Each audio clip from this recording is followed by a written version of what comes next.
नमस्कार, capital TV का खास शो ऑपरेशन पाकिस्तान देख रहे हैं आप। मैं हूं आपके साथ पूजा। दुनिया की पॉलिटिक्स में जब कोई कदम हलचल मचाता है तो उसकी गूंज सबसे पहले पड़ोसी देश सुनता है, और इस बार वो गूंज है पुतिन की भारत यात्रा की। पुतिन दिल्ली में है, लेकिन दर्द इस्लामाबाद को हो रहा है, और वो भी बेहिसाब। तो वहीं पाकिस्तान की आर्थिक स्थिति किस कदर बिगड़ चुकी है, इसका सबसे बड़ा सबूत अब पूरी दुनिया अपनी आंखों से देखेगी। पाकिस्तान इंटरनेशनल एयरलाइंस यानी PIA 23 दिसंबर को नीलाम होने जा रही है। यह फैसला पाकिस्तान सरकार ने बढ़ते कर्ज, गिरती अर्थव्यवस्था और IMF के भारी दबाव में लिया है। साथ ही आसिम मुनीर अब अंतर्राष्ट्रीय रडार पर आ गए हैं। अमेरिका, यूरोप और संयुक्त राष्ट्र तीनों की नजरें अब पाकिस्तान की राजनीति और संविधान में हो रहे बदलाव पर टिक गई है। अमेरिकी संसद के 44 सांसदों ने विदेश मंत्री मार्क रूबियो को पत्र लिखकर शहबाज शरीफ और आसिम मुनीर पर तत्काल प्रतिबंध लगाने की मांग की है। इसमें सांसदों ने यह भी कहा कि पाकिस्तान में तानाशाही बढ़ रही है, पत्रकारों को धमकाया जा रहा है, अगवा किया जा रहा है या देश छोड़ने पर मजबूर किया जा रहा है। पत्र में आरोप लगाया गया है कि अगर मुनीर के खिलाफ तुरंत कार्रवाई नहीं की गई तो पाकिस्तान में मानवाधिकार, लोकतंत्र और न्याय व्यवस्था पूरी तरह से ढह सकती है। साथ ही पाकिस्तान अफगानिस्तान की भी मार झेल रहा है। तो क्या चल रहा है पाकिस्तान में, आपको बताएंगे। चर्चा के लिए मेरे साथ स्टूडियो में मौजूद हैं कैपिटल टीवी के editor in chief doctor Manish Kumar और एग्जीक्यूटिव एडिटर राजीव जी। सर, आप दोनों का बहुत बहुत स्वागत है। धन्यवाद। सर, पुतिन इंडिया में है, इस्लामाबाद में बेचैनी जरूर होगी, लेकिन ये अचानक से जो लेटर बॉम्ब फोड़ा गया है, कैसे आसिम मुनीर फंस रहे हैं? देखिए, आसिम मुनीर की छुट्टी का दिन जो है मुकर्रर हो गया है। 2-3 डेवलपमेंट्स हैं, उसको समझना ज़रूरी है। सबसे पहली चीज़ कि बिलाल नाम का शख्स जिसने मुनीर की मुलाकात करवाई थी डोनाल्ड ट्रंप से, जिसे एक एडवाइज़र के रूप में, special adviser to prime minister PMO में वो बैठता था, वो दाहिना हाथ माना जाता है मुनीर का। तो ये जो बिलाल है, ये दरअसल ट्रंप के परिवार के साथ रिश्ते बना करके वो क्रिप्टो करेंसी का सारा धंधा वो पाकिस्तान में लेकर के आया था। वो क्रिप्टो करेंसी की जो एजेंसी वहाँ पे है, उसका वो इंचार्ज भी था। अचानक से शहबाज शरीफ ने उसको कहा कि रिजिग्नेशन दो और जाओ। खबर ये आ रही है कि वो पाकिस्तान छोड़ के चला भी गया। ये खबरें इसलिए इंपॉर्टेंट हैं क्योंकि अभी तक CDF बनने का जो दस्तावेज है, जो नोटिफिकेशन है, शहबाज शरीफ ने साइन नहीं किया। इसका मतलब खेल कुछ और हो रहा है। विलंब इसलिए हो रहा है कि ऐसा लग रहा है कि अमेरिका से ही सिग्नल आ गया है।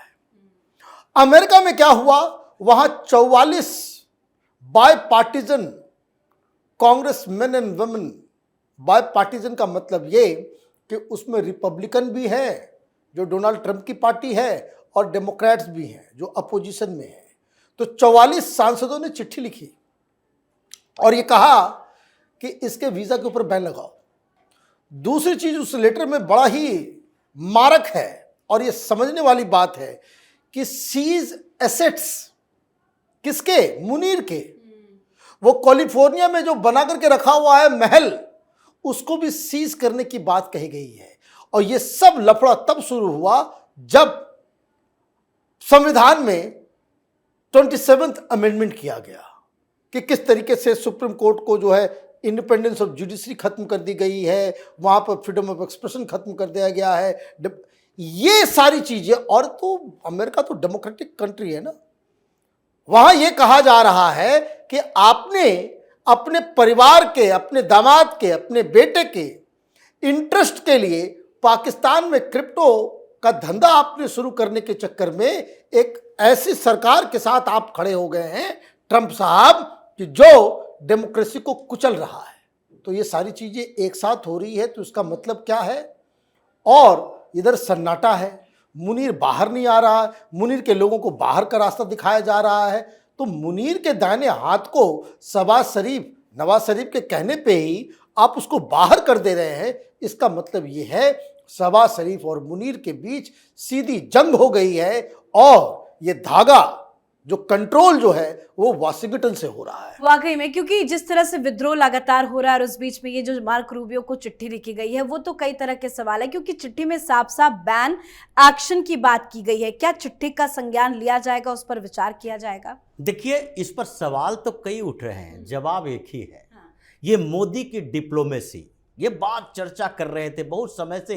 ये ट्रंप अकेले सोच रहा था अमेरिका को पाकिस्तान के करीब लेकर जाएंगे, चाहे पाकिस्तान कितना भी अनडेमोक्रेटिक काम करे, चाहे वहां मानवाधिकार कुचला जाए, लोगों को जेल में डाला जाए और जैसे तैसे किसी भी लेवल पर आतंकवादियों का पनाहगाह बना रहे, चाहे पीओके में या फिर खैबर पख्तूनख्वा में ट्रेनिंग कैंप चलाता रहे, ये सारी चीजें करेगा। लेकिन ट्रंप अकेले अमेरिका को पाकिस्तान के नजदीक ले जाएगा, उसमें भी सेल्फ इंटरेस्ट में।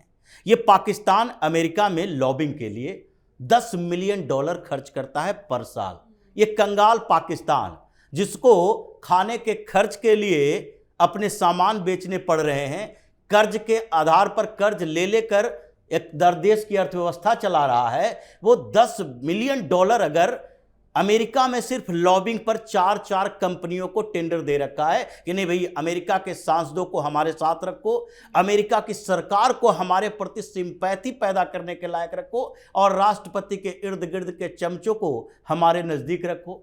ट्रंप का अपना सेल्फ इंटरेस्ट है और वो अब तक सब कुछ पता चल चुका है कि कैसे वो पूरे एशिया का क्रिप्टो कैपिटल बनाना चाहता है पाकिस्तान को, और अपने लोगों को, अपनी कंपनी को और साथ ही अपने परिवार को वहां सेट करना चाहता है। साथ ही इसके अलावा उसकी कंस्ट्रक्शन कंपनी भी है और उस कंपनी को भी पाकिस्तान में ठेके मिल रहे हैं।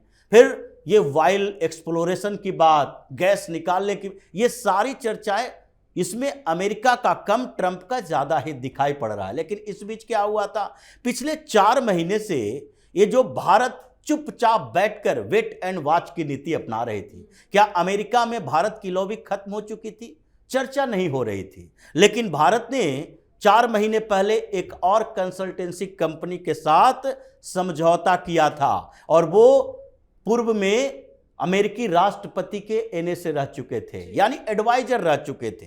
और इन लोगों को धीरे धीरे, ये डेमोक्रेट्स हो या रिपब्लिकन हो, सांसदों को बताया गया कि अब अमेरिका का इंटरेस्ट किसके साथ है। ट्रंप का इंटरेस्ट अलग है, अमेरिका का इंटरेस्ट अलग है। अभी तक अमेरिका में ये परंपरा रही कि राष्ट्रपति बदलेंगे, सरकारें बदलेगी, पार्टियां बदलेगी, लेकिन जो उसकी विदेश नीति होगी वो लगभग एक ही तरीके का होना चाहिए। आपका इंटरेस्ट इंडिया में है या पाकिस्तान में है, ये सारी डिप्लोमेसी चल रही थी। और अचानक से अभी तो ये खेल की शुरुआत है। अभी जो अमेरिका में चल रहा है, ट्रंप के खिलाफ, मुनीर के खिलाफ, ये 44 सांसदों ने केवल मुनीर और शहबाज शरीफ या पाकिस्तान की बात नहीं की है, बल्कि ट्रंप को भी औकात दिखाई है कि तुम इतना नजदीकियां क्यों दिखा रहे हो, व्हाइट हाउस में क्यों इन लोगों को बुला रहे हो। और इसके साथ अभी ये शुरुआत इसलिए कहा जा रहा है कि अमेरिका का इंटरेस्ट और बदलेगा। अभी पीस एकॉर्ड की चर्चा चल रही है पुतिन के साथ, उसका ड्राफ्ट देख भी चुके हैं और यह भी माना जा रहा है कि पार्शियली एक्सेप्टेड है। रूस को भी थोड़े बहुत चेंजेस की जरूरत है। अभी प्रधानमंत्री मोदी से मुलाकात, और उसके पहले ही यूरोप के ही, अमेरिका की बात नहीं कर रहे, यूरोप के कम से कम 25 देशों के प्रतिनिधियों ने बात की डायरेक्ट इनडायरेक्ट तरीके से प्रधानमंत्री मोदी से कि देखिए ट्रंप अपनी जगह काम कर रहा है, लेकिन पुतिन से मुलाकात के समय आप ये तय कीजिएगा, थोड़ा सा कन्विंस करने की कोशिश कीजिए, यूक्रेन और रूस के बीच का युद्ध खत्म हो जाए, ताकि हम लोगों के लिए जो सर्वाइवल की समस्या हो रही है, अगर बड़ा युद्ध हो गया तो हम लोग तो बर्बाद हो जाएंगे, इसलिए आप इसमें खेवनहार बनिए। ये मोदी से बात चल रही है। अगर पुतिन और मोदी की डील में वो भी शामिल हुआ कि देखो अब स्थितियां अनुकूल हो जानी चाहिए, तो उसके बाद अमेरिका में ट्रंप नहीं रोक सकता भारत सेंट्रिक फॉरेन पॉलिसी के लिए, वो पाकिस्तान के खिलाफ ही जाएगा, अगर चाहेगा तो भी पाकिस्तान के खिलाफ जाएगा। मतलब ये जो डिप्लोमेटिक विन है, जीत है, ये मोदी की है। जो अमेरिका और पाकिस्तान के बीच झगड़ा हो रहा है तो उसमें भी कहीं ना कहीं भारत की बात हो रही है, और अफगानिस्तान और पाकिस्तान के बीच जंग चल रहा है, उसमें भी भारत के कंट्रोल की बात हो रही है। तो अंतर्राष्ट्रीय स्तर पर किस तरीके से डिप्लोमेसी को मोदी ने अपने पक्ष में किया है, ये उसका एक ताजा उदाहरण है। वाकई में तो पीएम मोदी की नो डाउट बहुत बड़ी जीत है, लेकिन पाकिस्तान की बेइज्जती भी हो रही है क्योंकि पाकिस्तान तो अब बिकाऊ हो चुका है। देखिए, बिकाऊ तो शुरू से था। ये तो सिर्फ पीआईए इसलिए रखा हुआ था कि आर्मी के जनरल, प्रधानमंत्री ये फ्री राइड ले सके। दूसरा कोई तो कारण था नहीं। और खरीदेगा कौन उसको? पीआईए के एयरक्राफ्ट के अंदर चूहे निकलते हैं, कोई जाना नहीं चाहता। भाई है क्या इसकी हैसियत? और उसमें भी मालूम चल रहा है कि जनरल कर्नल यही लोग जो है कंपनी बिड कर रहे हैं। मतलब लूट खाएंगे, खत्म कर देंगे। कोई बता रहा था कि भाई इसमें आसिम मुनीर के भी कोई दूर का कोई कंपनी है उससे जुड़ा हुआ, वो पीआईए को खरीद रहा है। तो देखिए, ये लुटेरों का देश है, लुटेरों का देश है।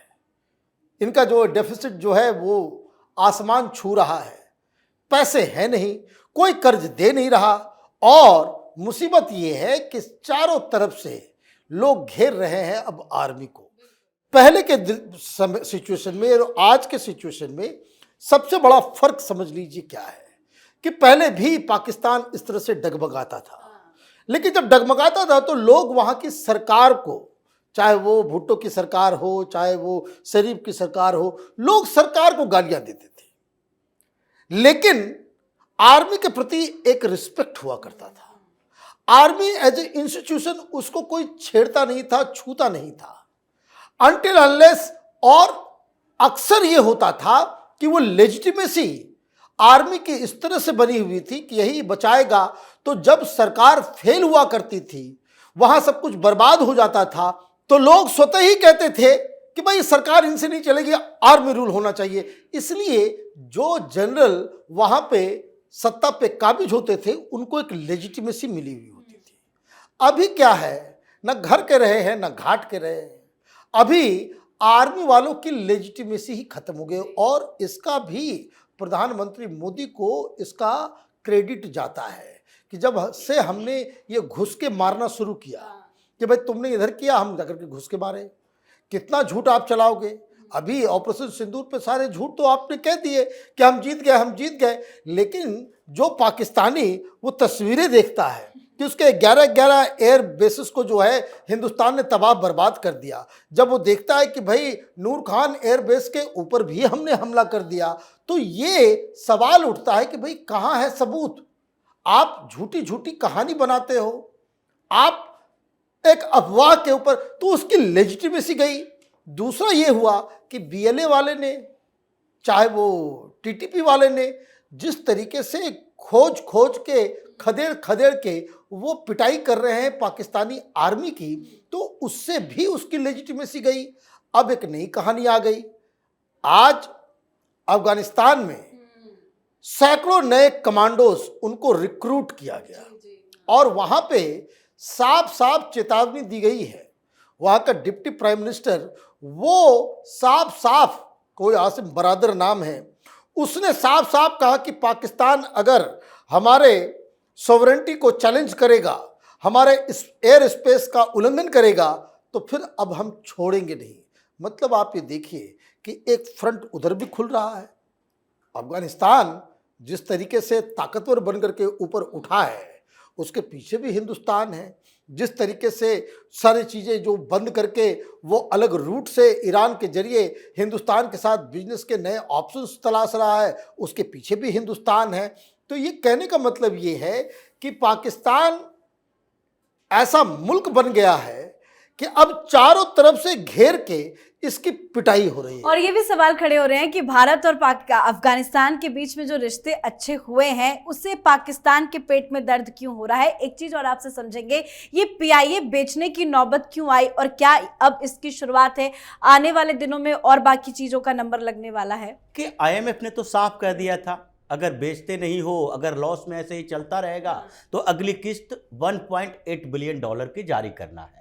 वो जारी नहीं होगी। इनको आनन फानन में इसलिए बेचने के लिए बिडिंग करवाना पड़ रहा है। अगर नहीं करवाएंगे तो अगली किस्त नहीं आएगी, खाने के लाले पड़ जाएंगे।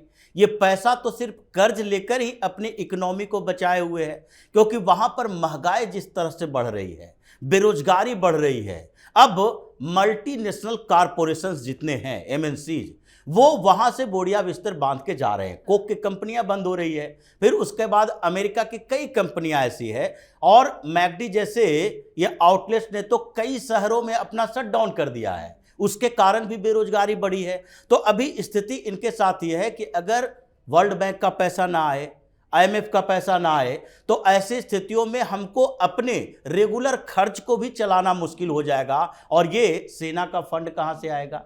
तो इन लोगों ने माना कि ये पीआईए छोड़ दो, अलग अलग इंस्टीट्यूशन को बेचो, कुछ समय के बाद वहां के जो पीएसयूज है उसकी भी बिक्री शुरू हो जाएगी, और अभी अंतरराष्ट्रीय स्तर पर ये इकोनॉमी को ओपन करो, स्टेबिलिटी लाने की कोशिश करो, ताकि अंतर्राष्ट्रीय संस्थानें, संगठनें यहां पर आए। लेकिन ये तब होगा जबकि वहां पर स्थिरता होगी। आतंकवादियों को बाहर करोगे। आतंकवादी जो ये अलग अलग ट्रेनिंग कैंप चला रहे हैं, अभी फिर से रिपोर्ट आई, और ये रिपोर्ट इसीलिए के लिए है कि 72 ये ट्रेनिंग कैंप इन आतंकवादियों का ये फिर से एक्टिवेट हो रहा है पाकिस्तान के अंदर। तो ये रिपोर्ट जो आती है वो पाकिस्तान तो नहीं देता, लेकिन कहीं ना कहीं भारत की इसमें भूमिका होती है, ताकि अंतर्राष्ट्रीय स्तर पर पाकिस्तान ऐसे जाल में फंस जाए कि ये कहीं भी जाकर यूएन में बोलेगा तो उससे पहले ये रिपोर्ट सामने होगी कि देखो ये तो लोकेशन है, ये सारी तस्वीरें हैं, सैटेलाइट के इमेज हैं कि ये ट्रेनिंग कैंप है पाकिस्तान में बैठे हुए आतंकी संगठनों का। अगर पाकिस्तान ये कहता है कि ये हमारे आर्मी वाले हैं, तो फिर इनको उसका सबूत दिखाना चाहिए। तो जो स्थिति पाकिस्तान की भारत ने अभी बना दिया है, ईरान से परेशान, अफगानिस्तान में अब हो सकता है कि कुछ समय के बाद भारत में ये जो अरब कंट्री के अंदर पहला ये जो सैन्य बेस बने वो अफगानिस्तान के अंदर ही बने। अफगानिस्तान को पता है कि अभी हमारी सैन्य शक्ति इतनी बड़ी नहीं है कि पाकिस्तान का मुकाबला कर सकते हैं, लेकिन भारत ने अपने पॉलिसी चेंज कर लिए हैं कि अब पहले की तरह ये सॉफ्ट स्टेट बन के मत रहो, अब खुद आक्रामक बनो। ट्रंप को जब चैलेंज कर सकते हैं तो इन छोटे मोटे देशों को चैलेंज करने के लिए अपनी पॉलिसी चेंज करो, और फिर हो सकता है अफगानिस्तान में ही भारत का सैन्य बेस हो, और उसके बाद पाकिस्तान की औकात नहीं होगी कि उसके इर्द गिर्द ये जो फाइटर जेट भेजता है, एक आध जेट से एक आध मिसाइल गिराए, फिर तो दोनों तरफ से पाकिस्तान पर हमला के लिए भारत तैयार हो जाएगा। बिल्कुल सर, बहुत बहुत धन्यवाद सर आप दोनों का। धन्यवाद। तो पाकिस्तान आज जिस खाई के किनारे खड़ा है उसे देखकर दुनिया भी हैरान है, और सच कहूं तो ये अंत की शुरुआत जैसी तस्वीर लग रही है। एक तरफ बिखरती अर्थव्यवस्था, दूसरी तरफ बेकाबू सेना, और ऊपर से अंतर्राष्ट्रीय मंच पर खुली कलई। सब कुछ मिलकर पाकिस्तान को उस मोड़ पर ले जा चुके हैं जहां देश नहीं पूरा सिस्टम नीलामी में चढ़ा दिखाई दे रहा है। पाकिस्तान की हालत प्रतिदिन बद से बदतर होती दिखाई दे रही है। तो आप भी अपनी राय कमेंट करके लिखिएगा। देखते रहिए कैपिटल टीवी। नमस्कार।